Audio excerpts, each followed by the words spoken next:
نرحب فيكم أعزائي المشاهدين في البودكاست الجديد وفي مطلع 2026. نقول لكم كل عام وانتم بخير. وعندنا استوديو الدوري الأوروبي لكرة السلة. راح نتابع مباريات الدوري وأيضا نبرز النجوم وأيضا الأندية وترتيب الفرق.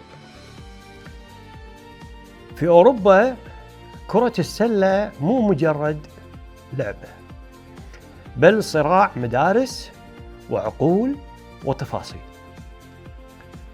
هنا في الدوري الأوروبي أعلى مستوى تنافسي للأندية خارج نطاق ال NBA.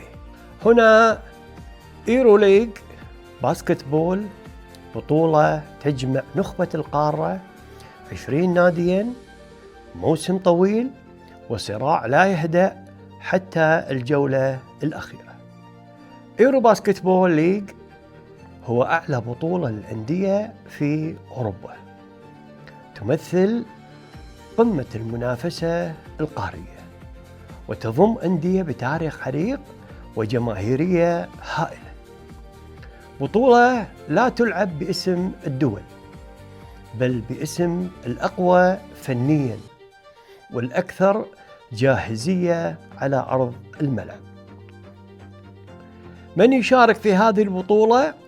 في الموسم الحالي يشارك 20 نادي من نخبة أندية أوروبا، أندية من إسبانيا واليونان وتركيا وإيطاليا وفرنسا وأيضا ألمانيا، إضافة إلى مدارس البلقان.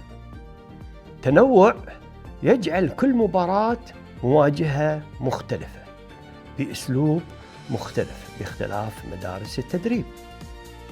البطولة تلعب بنظام الدوري الواحد، كل فريق يواجه جميع الفرق الأخرى ذهاباً وإياباً. هذا يعني أن يلعبون 38 مباراة لكل فريق في الموسم المنتظم، وبعد نهاية الموسم أفضل الفرق تتقدم للمنافسة على اللقب. ولا توجد مباريات سهلة إطلاقاً. ما يميز الدوري الأوروبي ليس السرعة فقط، بل قراءة المباراة. مدربون يصنعون الفارق ودفاعات معقدة، تفاصيل صغيرة تحسم مباريات كبيرة، وهناك القرار الصحيح أهم من اللقطة الجميلة. رغم قوة هذه البطولة عالمياً، لا يوجد طرح عربي منتظم يقرب المشاهد من الدوري الأوروبي بأسلوب تحليلي هادئ وواضح. ومن هنا جاءت فكرة هذا البرنامج، نعرف، نحلل ونقرأ ما بين السطور بلغة بسيطة لكن بعقلية احترافية. ننتقل من التعريف إلى أرض الملعب، نتائج الجولة 19 وترتيب الفرق وأيضا نجم الأسبوع. نذهب الآن إلى المباراة الأولى لجمعت فريق أسفيل الفرنسي وباريس الفرنسي، وانتهت 89-94. الأشواط الربع الأول كان 20 مقابل 23 لفريق أسفل، والشوط الثاني 21-23 لفريق باريس، والشوط الثالث 20-18 لأسفل الفرنسي، والشوط الرابع 33 مقابل 25 لفريق أسفل الفرنسي. نذهب إلى التحليل الفني لهذه المباراة. المباراة كانت عالية المستوى حتى اللحظات الأخيرة. باريس نافس بقوة هجومياً وفرض صراعاً ذهنياً حتى منتصف الربع الرابع، لكن خبرة أسفل واستخدام فارق البدني والحسم في الربع الأخير 33 نقطة صنعت الفارق. وصلنا إلى أفضل لاعب في المباراة كان اللاعب نينادو دي كولو، عنده 24 الكفاءة داخل الملعب، يعني تقدر بهذا الرقم كفاءته جيد جدا. سجل 17 نقطة وعنده 5 أسيست، وبالفاول شوت 100%. كان القائد الهادي في فوضى المباراة، وكانت لديه قراءة ممتازة للحظات المباراة، حسم هجومي ذكي دون استعجال.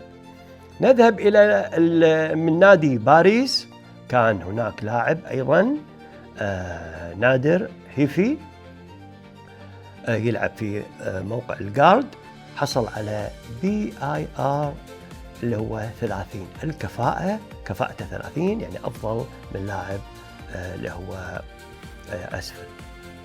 عنده 26 نقطة سجل في المباراة، وعنده 7 أسيست. هذا اللاعب كان المحرك الهجومي الأول، كان يجيد صناعة اللعب والتسجيل تحت الضغط، حمل الفريق حتى آخر دقيقة. نذهب نشاهد الآن إلى من هم أفضل الهدافين في المباراة.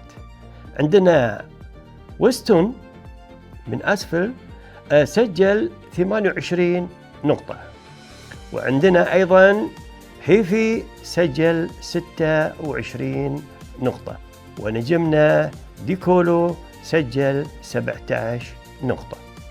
نذهب إلى أفضل اللاعبين حصولاً على الريباوند في هذه المباراة. من نادي أسفل كان عندنا مابايا ناديا عنده 9 ريباوند، وأيضاً عندنا من فريق باريس عندنا مورغان عنده 7 ريباوند، ولامار عنده 7 ريباوند.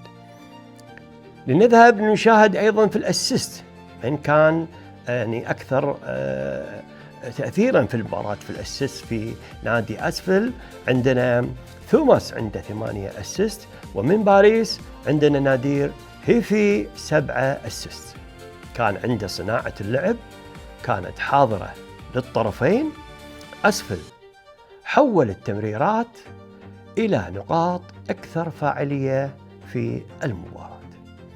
نذهب إلى من هو نجم هذا اللقاء، حصل عليه ناندو دوكولو، وهو طبعا جارد ورقم 12، عنده 17 نقطة وعنده 5 أسيست، والكفاءة مالته 24 درجة.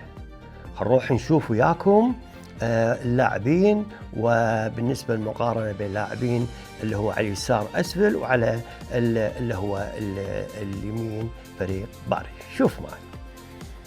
طبعا عندنا في اللي هو من الكفاءة هيفي 30 وكولو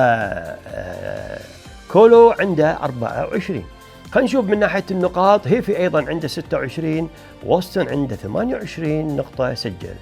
أوفنس ريباوند ستيفنز عنده 4، ماسا من أسفل عنده 5، مورغان وعنده 4 بالديفنس ريباوند، وهارسون عنده 4 بالديفنس الريباوند. في التوتال عندنا مورغان من اللي هو فرنسا عنده نادي فرنسا عنده 7، ومن أسفل عندنا 9 نادية. وأسيست عندنا هيفي عنده 7 و8 عند هرتل.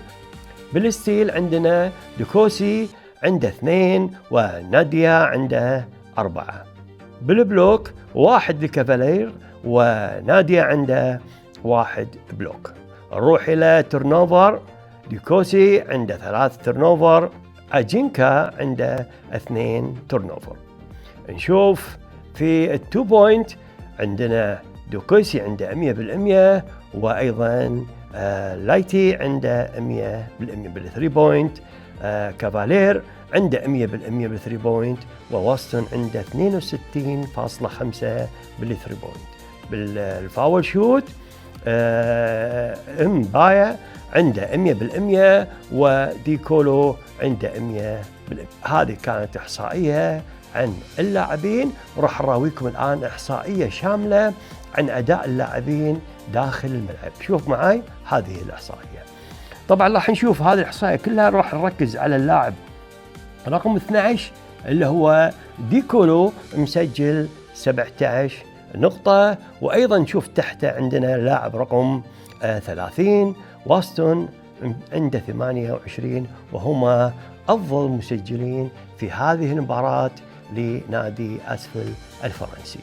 نذهب الآن إلى الفريق الآخر، نشوف وياكم إحصائية نادي باريس. عندنا 3 لاعبين. رقم 2 عندنا هيفي مسجل 26 نقطة، وعندنا هيريرا مسجل 11 نقطة اللي هو رقم 7، وآخر واحد 35 ويليامز مسجل 10 نقاط بهذه المباراة.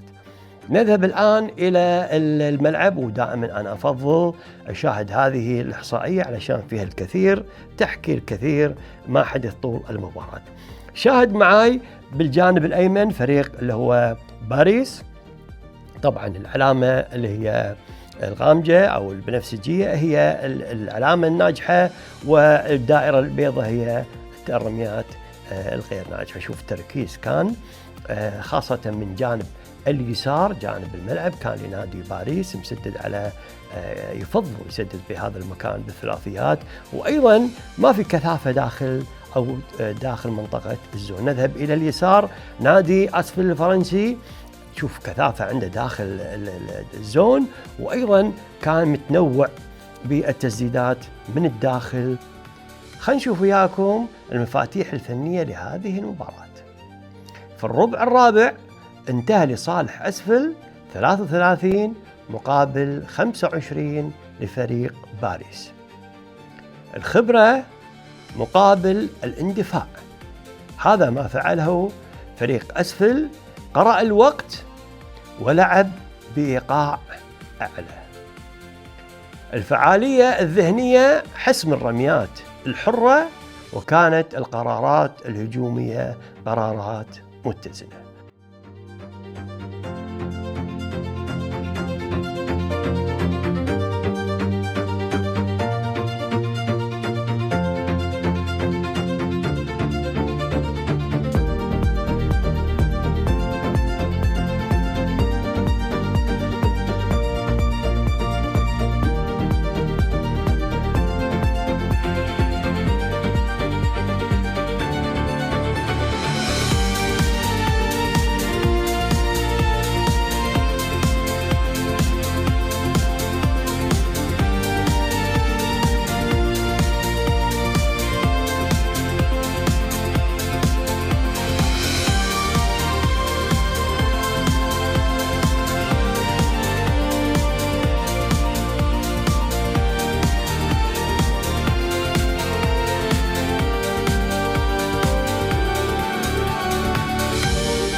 وهنا انتهت المباراة الأولى، ونذهب معاكم أعزائي المشاهدين لمتابعة نتائج المباراة الثانية. المباراة الثانية كانت بين برشلونة الإسباني وأيضا بين موناكو. انتهت بفوز موناكو بنتيجة 90 مقابل 74. خلونا نشوف معاكم الأشواط. الربع الأول 13-22 لموناكو. الربع الثاني 25-17 أيضا لموناكو. والشوط الثالث برشلونة 23 مقابل 22 لموناكو. وفي الربع الرابع 21-21، ولكن لم يسعف فريق برشلونة الفوز بهذه المباراة، وحقق موناكو الفوز في نهاية المباراة. هنروح نشوف معاكم التحليل الفني لهذه المباراة. موناكو فرض شخصيته من بداية المباراة، وتقدم في جميع الأرباع تقريبا، مع سيطرة واضحة على الإيقاع وخاصة المرتدات اللي هو الريباوند. برشلونة حاول العودة في الربع الثالث لكنه افتقد الثبات الدفاعي وإيقاف التحولات السريعة اللي هو الترانزيشن. الشق البدني والتنوع الهجومي وحسن إدارة الدقائق منح موناكو فوزا مستحقا خارج أرضه على برشلونة. خلينا نشوف وياكم من هو أفضل اللاعبين في المباراة. عندنا من موناكو اللاعب هايس مركز السنتر وهو أمريكي، عنده درجة الكفاءة 24 كفاءته، وعنده من النقاط عنده 15 نقطة، وعنده 5 ريباوند و2 بلوك. حضور بدني طاغن وسيطرة تحت السلة وأنهى هجمات برشلونة من العمق دفاعيا. خلينا نذهب إلى من هو أفضل لاعبي نادي برشلونة اللي هو داريو، ويلعب في مركز الجارد، وهو طبعا من أسبانيا. سجل 25 نقطة ودرجة الكفاءة عنده 21. كان هو الحل الهجومي الأبرز لبرشلونة، تحرك ذكي بدون كرة وتسديد تحت الضغط. خلينا نشوف الآن أفضل لاعبين في المباراة. اللاعب الأول بريزولا، وكان من نادي برشلونة ويلبس رقم 8 وهو جارد، سجل 25 نقطة. يأتي بعده اللي هو جيمس رقم 55 وأيضا جارد، سجل 19 نقطة. المركز الثالث هايس رقم 13 وهو أيضا سنتر وسجل 15 نقطة. نذهب الآن نشاهد من هو أكثر اللاعبين ريباوند داخل الملعب. اللاعب الأول عندنا فال عنده 6 ريباوند. عندنا اللاعب رقم 4 جي بلوسوم جيم عنده 5 ريباوند، وأيضا عندنا هايس عنده 5 ريباوند. أفضل لاعبين في الأسيست عندنا من موناكو عندنا لاعب جيمس وعنده 5 أسيست، ومن موناكو أيضا أكوبو عنده 5 أسيست، وبونتر من برشلونة عنده 4 أسيست. طبعا اللاعب جيمس عنده صناعة لعب هادئة وقراءة ممتازة للدفاع وتحويل التمريرات إلى نقاط. خلينا نشوف من هو أفضل لاعب في المباراة، نجم المباراة. اللاعب ميكي جيمس لاعب رقم 55 وهو جارد، سجل 19 نقطة، عنده 5 أسيست وعنده 18 درجة الكفاءة. هناك أيضا عندنا راح نشاهد معاكم اللاعبين لاعبين نادي موناكو لاعبين نادي برشلونة والأفضلية بين اللاعبين. شوف معاي وراح نشوف من هو أفضل اللاعبين.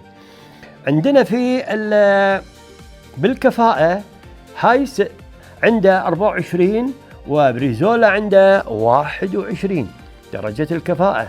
بالنقاط عندنا جيمس عنده 19 نقطة وعندنا بريزيلا عنده 25 نقطة. نذهب إلى الأوفنس ريباوند. عندنا هايس عنده 4 وفال من برشلونة عنده 3 ريباوند. بالديفنس ريباوند بلوسو عنده 5 ريباوند وعندنا فال عنده 3 ريباوند. بمجموع الريباوند عندنا أيضا بلوسو عنده 5 وفال عنده 6. بالأسيست عندنا جيمس من موناكو عنده 5 ومن برشلونة بونتر عنده 4 أسيست. بالستيل ديالو عنده 3 وبونتر عنده 2 ستيل. بلوك هايس عنده 3 وبريزيلا عنده 0. وعندنا أيضا بالترنوفر عندنا ديالو 3 ترنوفر وبونتر عنده 3 ترنوفر. خلينا نروح نشوف بالتو بوينت. الأفضلية كانت لفال عنده 100% بالتو بوينت، وهايس عنده 85 7% من نادي موناكو. أيضا كالي عنده 100% من برشلونة بالثري بوينت، وجيمس من موناكو عنده 66.7. بالفاول شوت اللاعبين الاثنين نودوفيتش عنده 100% وبونتر عنده 100%. خلونا نروح نشوف وياكم الإحصائية الشاملة للاعبين، راح نركز بس على اللاعبين الأفضل والباقي نترك لكم تشاهدونهم وتقرون نتائجهم. شوف معاي، خلينا نشوف أكثر اللاعبين تسجيلاً. اللاعب نوريس عنده 14 نقطة، وتحت اللاعب رقم 8 بريزيلا عنده 25 نقطة. خلينا نروح نشوف أفضل اللاعبين تسجيلاً في نادي موناكو، وأيضاً الإحصائيات لهذه اللاعبين. نروح إلى اللاعب رقم 13 اللي هو هايس عنده 15 نقطة، واللاعب 55 جيمس مسجل أيضاً 19 نقطة وكان أفضل مسجل.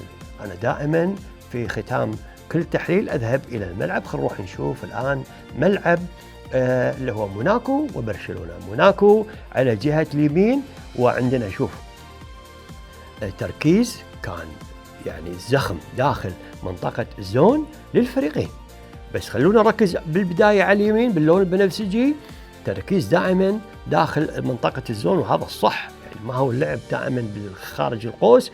وأيضا شوف تسديدات نادي موناكو دائما يحب يسدد في ناحية اليسار عدد كبير من الكرات الضائعة، وبعض الكرات تقريبا 5 أو 6 مسجلها. نذهب إلى برشلونة، أيضا كثافة داخل منطقة الزون، وخاصة في الجنب اليسار من الصندوق اللي أمامنا اللي هو منطقة الزون. نشاهد في منطقة اليسار كثافة أكثر من جانب اليمين.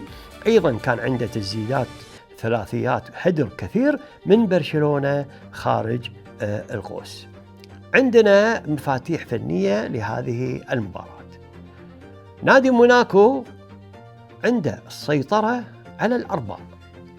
موناكو فاز ب3 أرباع، الأول والثاني والثالث، والرابع تعادل 21-21. كان عنده التحكم بالإيقاع. موناكو فرض الدفاع الضاغط المرتفع ومنع برشلونة من اللعب المنظم. التفوق البدني، تفوق موناكو في الريباوند والدفاع داخل المنطقة. الفعالية تصب في قيادة الفريق بوضوح عالي لصالح موناكو من قبل هايس وأيضا جيمس. وهنا انتهت المباراة الثانية.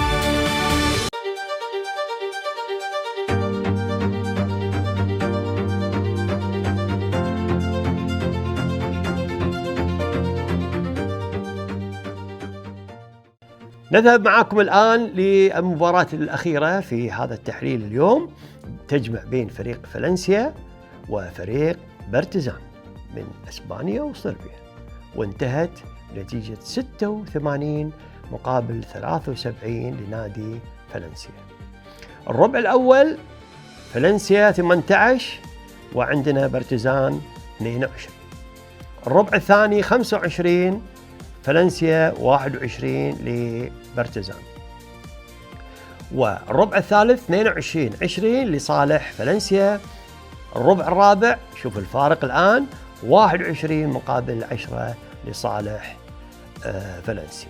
نذهب الآن أعزائي المشاهدين للتحليل الفني لهذه المباراة. فالنسيا فرض إيقاعه مبكرا رغم تأخره في الربع الرابع، وعاد بقوة عبر السيطرة على الإيقاع والحصول على الكرات الثانية وصناعة اللعب الذكية. بارتيزان نافس حتى منتصف الربع الثالث، لكن انخفض الإنتاج الهجومي في الربع الرابع سجل فقط 10 نقاط، أنهى أي فرصة للعودة بسبب عدم تسجيله في الربع الرابع. خلينا نشوف أفضل لاعبين من جانب فريق فالنسيا في هذه المباراة.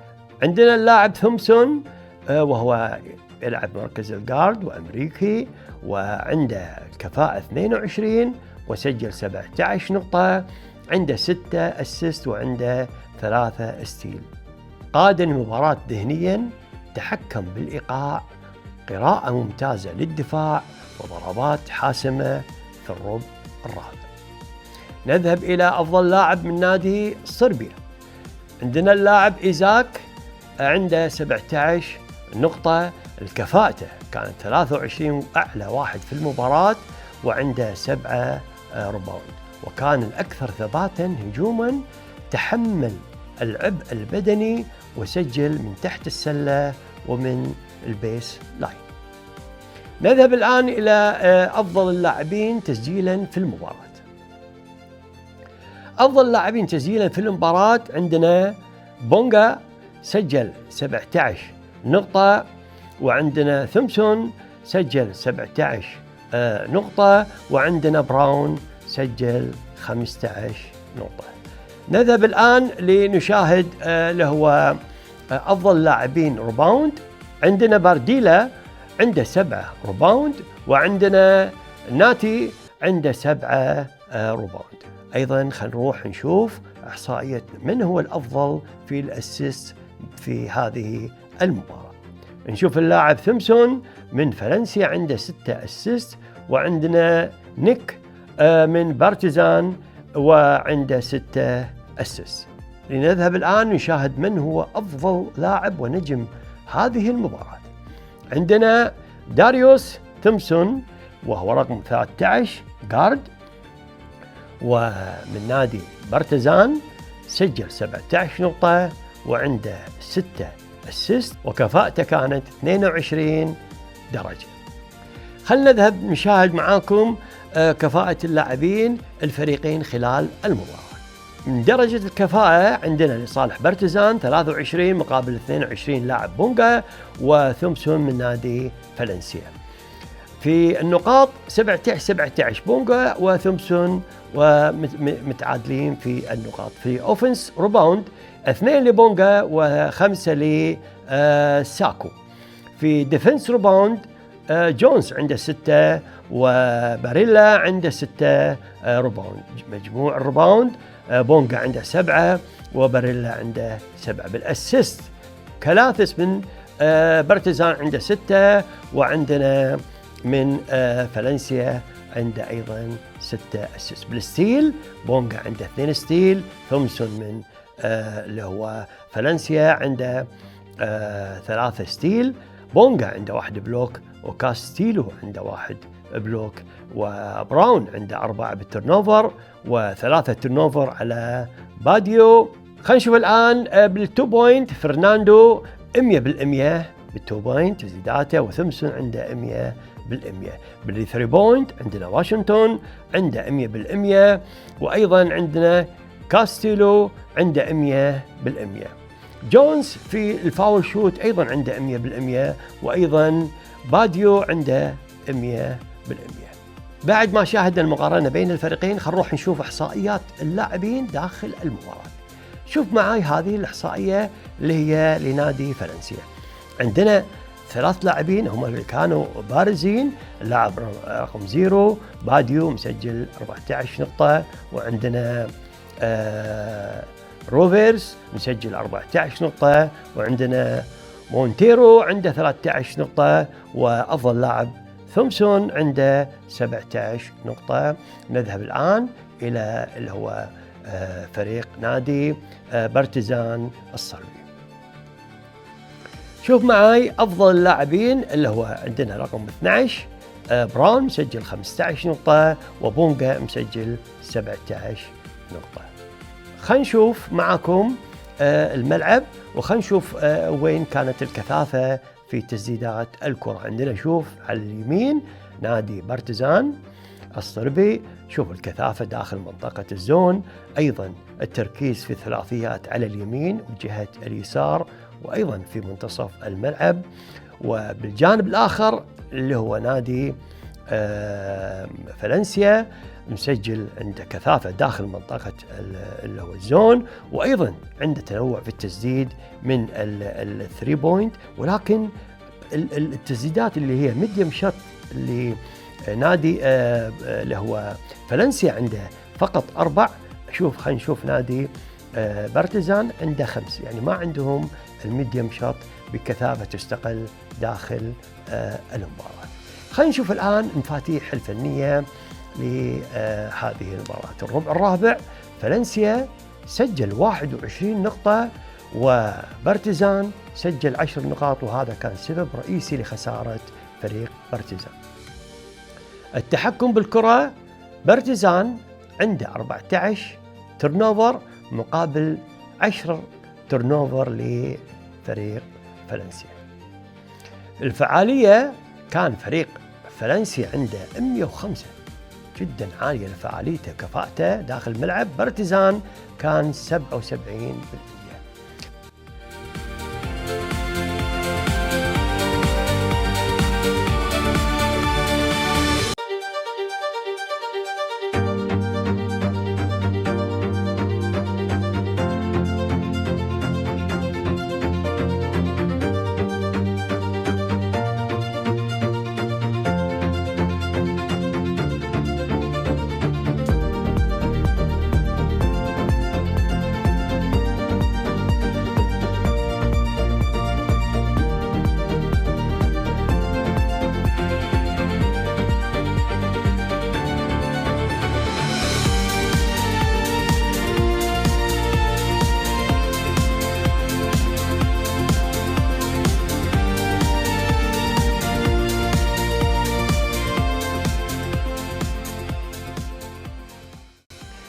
خلنا نذهب نشاهد ترتيب الفرق. عندنا ترتيب الفرق كامل ولكن راح نعطيكم أول 5 من اللي يعني متصدرين الدوري الأوروبي لهذا الموسم 2025-2026.